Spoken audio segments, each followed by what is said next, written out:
XRP holders, he's finally speaking out, and I'm so ready for this. Take a look at what's on the screen because I became aware of this interview here on X first. I'm like, okay, I really want to see the full one because he says Gary Gensler is the worst public servant in the US history. So I'm like, okay, I need to see it. Well, I haven't, and I want to take us everybody on the same page. It's about 8 to 7 minutes. So sit down, relax. Let's enjoy the show because this guy is going to explain us why he donated to the Kamala Harris campaign $11.8 million. That's a lot of money. So he has some reasons. Let's see if they suffice our perspective. And let me know in the comments, guys, what you think. Don't forget to smash the like button. Consider subscribing to the channel. Let's hear. As the biggest single donor of the crypto industry this year, what compelled you to donate at this scale this election cycle?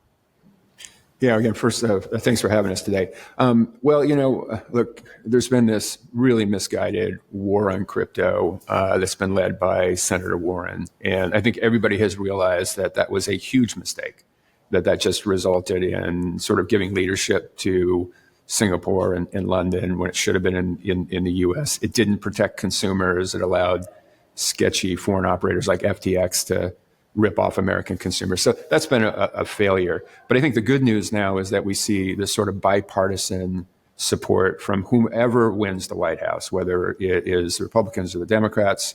I think the war in crypto is over.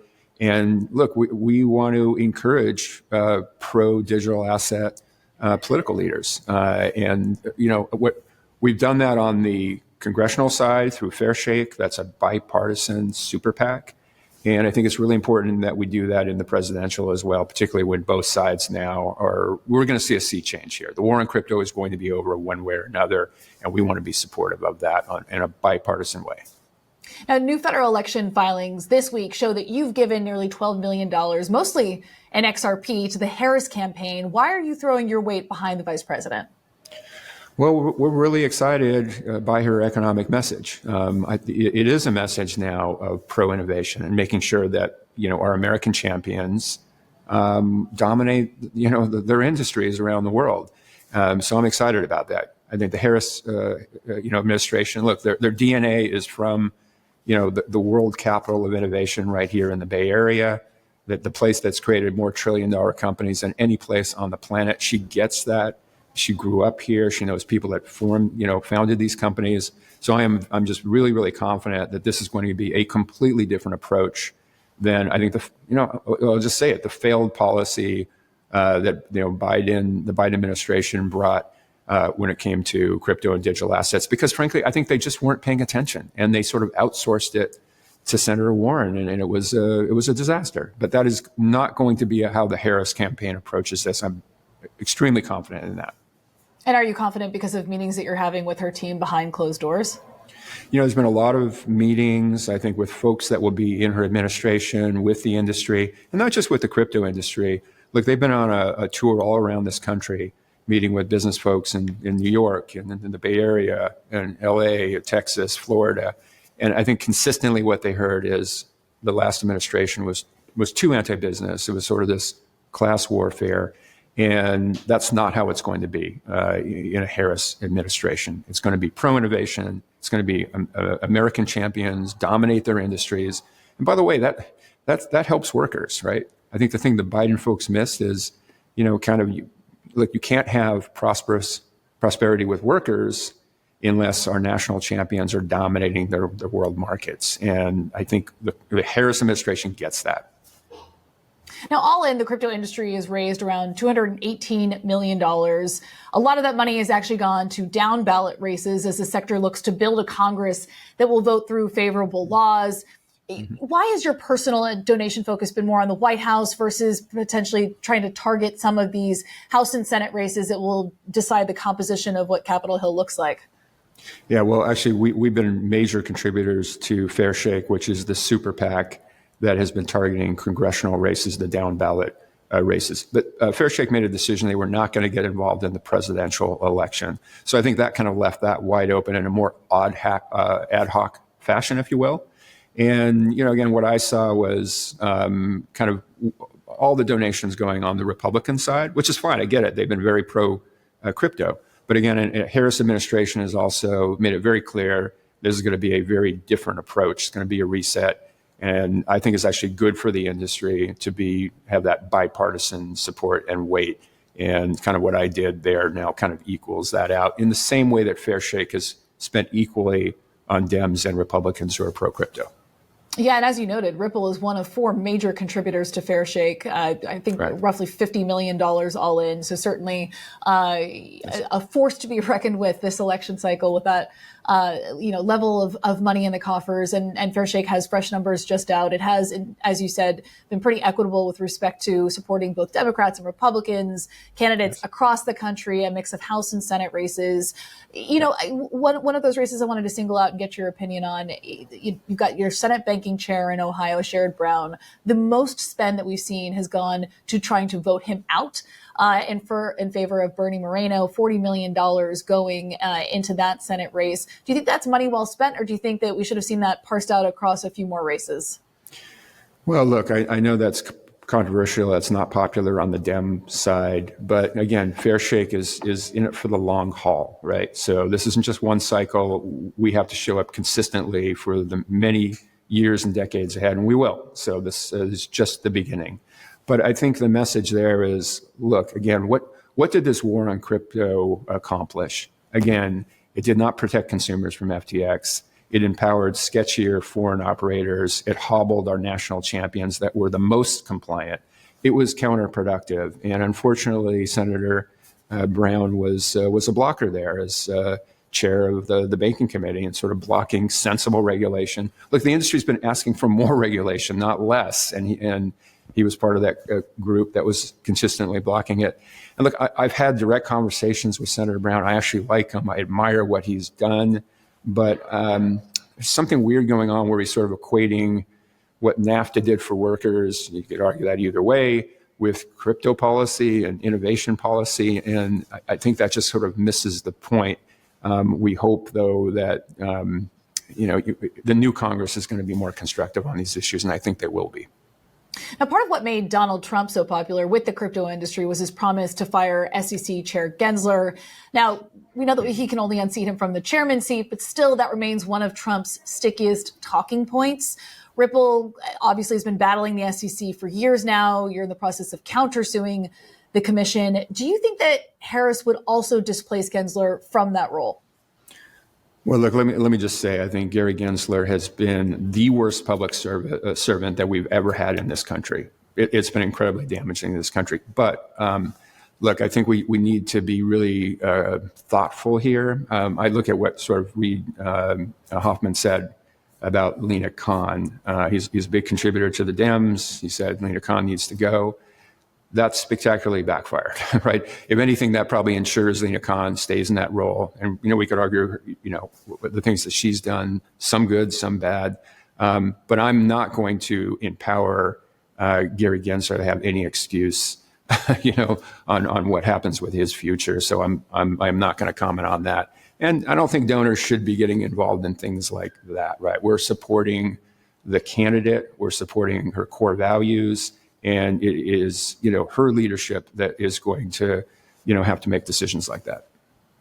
Last question for you. We're less than 2 weeks out from the election. Some people are billing this as a hugely significant moment for the digital asset industry, that it's never been more important to elect pro-crypto candidates on both sides of the aisle, up and down the ballot, that it could be a death blow to the industry, at least in the U.S., if that doesn't happen. How would you set the stakes? Oh, I think the stakes are incredibly high. I mean, look, the U.S. in this world of innovation and fast-moving technology like we've never seen before, and it's just speeding up, right, on every front, the U.S. has to lead here. We led on the internet. We dominate the internet. That's been incredibly good for the United States, and we have to make sure we do that with this new internet of value. That's what digital assets also represent. We have to dominate. And I'm just so pleased to see that the Harris folks, they understand that, right? But again, you can't have prosperity with your workers unless we dominate these key, markets throughout the world. Okay, that's all.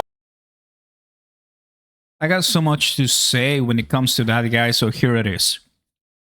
I like this because it brings a breath of fresh air to all the different opinions I had and maybe you guys had.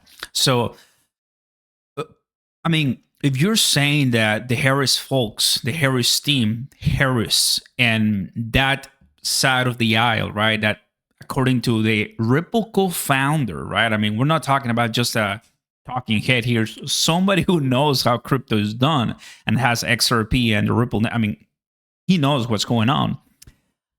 Him saying that, then it makes me, now I see this as they've been having conversations behind closed doors, and he's been hearing what he likes to know, what he likes to see for crypto in the US. Okay, I respect that. But the problem is that Harris, the BP right now, in her race, she's not speaking crypto. She's just making it about other issues that I'm not going to mention right now, because we've been watching the rallies, the town halls, the interviews, the podcasts. I've been watching everything. She hasn't said anything about crypto. So when he's saying, oh yeah, she is the best one because she is the better one, I like her ways, her policies, her approach. That's why I donated almost $12 million. Respect whatever you do with your money, Chris. But I've been watching this Beyonce concert. I've been watching the town hall with Anderson Cooper, CNN, then the 60-minute interview, and then all the debates and whatever. She hasn't said anything about crypto. It's all about her team and her spokesperson. And I get it, because you are Chris Larsen, co-founder of Ripple, that you can get access wherever you want because you're a donor, because that's why I know that's why you're donating to the Harris team, because you really want to get to talk to her privately. And I'm sure that she told you or so, hey, you cannot speak about our conversations. You know, you cannot just say anything. Just know this info and thanks for giving us money. That's it. And that's why he's having this approach. It just enlightens everything. Now I get it. That's why he got, because he's the one who's being able to call the team and say, hey, what are you exactly going to do? And the question I was waiting for in this interview was, hey, so why are you not donating to the Trump team? What is he missing that Harris is doing? Because Donald J. Trump speaking on making the U.S. a crypto capital of the world, and you are asking the U.S. to lead because we led with the internet, and now that's not enough for you? He said, I'm going to fire Gary Gensler on day one. How many times has Harris said that?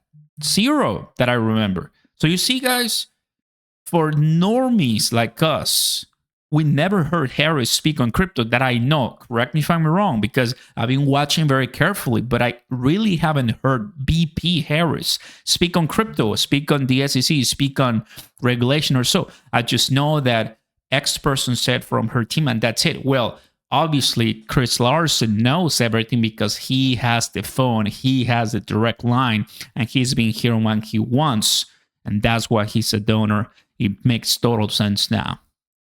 Okay, so wow, I agree that he seems to get what's going on. They want to be bipartisan. They kind of want to balance the odds, as he said. 90, 80, 70% is going to Republicans because they're kind of like more pro crypto, and Dems, he kind of wanted to balance that out. But what doesn't really make sense to me, guys, is okay, you're saying that her team is better for crypto because of Bay Area experience, connections or so. Buddy, but how many times has Harris, she just talks abortion and other different issues, whatever, but I rarely we can get an answer about the economy and taxes and, whatever, price gouging. But crypto, digital assets, Bitcoin, the SEC, Gary Gensler, 0. So that's really what I take from this, guys. What do you think? Let me know in the comments down below. Like and subscribe. Good interview, good conversation. It really makes me completely enough. And now I get it. Now I get it, because I was like, why, Chris? Why? This makes so much sense now. Thanks for watching, guys. Peace.